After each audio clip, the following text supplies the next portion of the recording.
Video we shall talk about the various components of the Mundell-Fleming model. So in this first part, we'll talk about the investment savings curve, the IS. Mind you, the Mundell-Fleming is IS, LMABB. So we'll talk about the IS. So the IS curve shows the different combinations of interest rates and output that results in equilibrium in the goods market.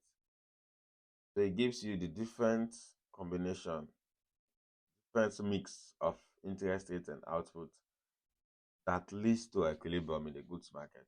So the goods market simply means the demand for goods by consumers, investors, and government, and the external sector should be equal to the supply of goods from an economy.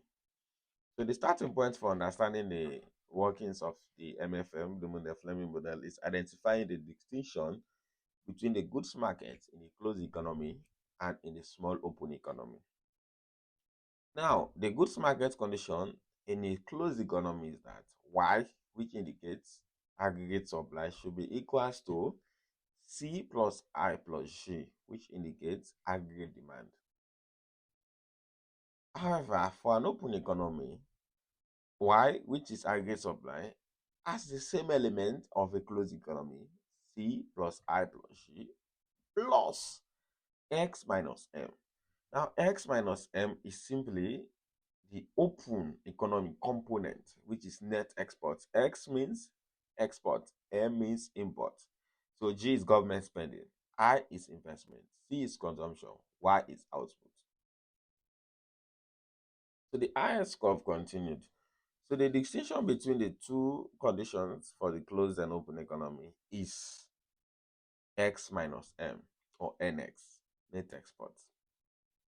So it is critical to note that the NX, net export, introduces an additional variable in the open economy, which the closed economy ISLM model lacks.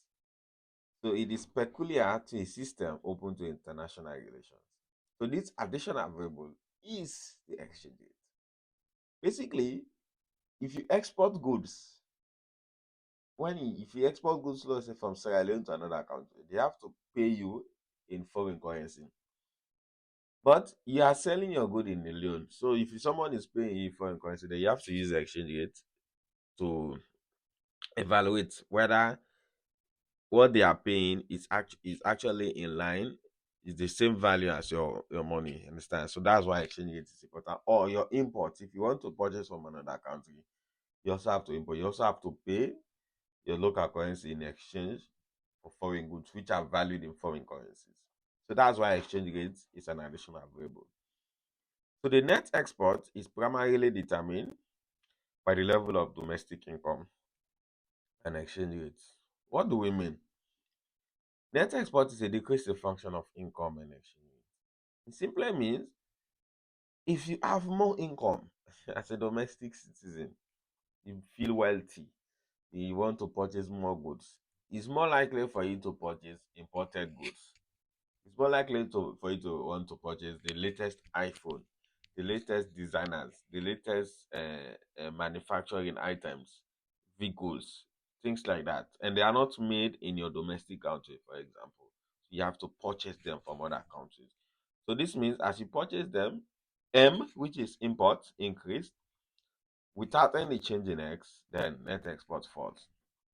Similarly, if the exchange rate becomes it increase in your country, it means domestic goods become expensive.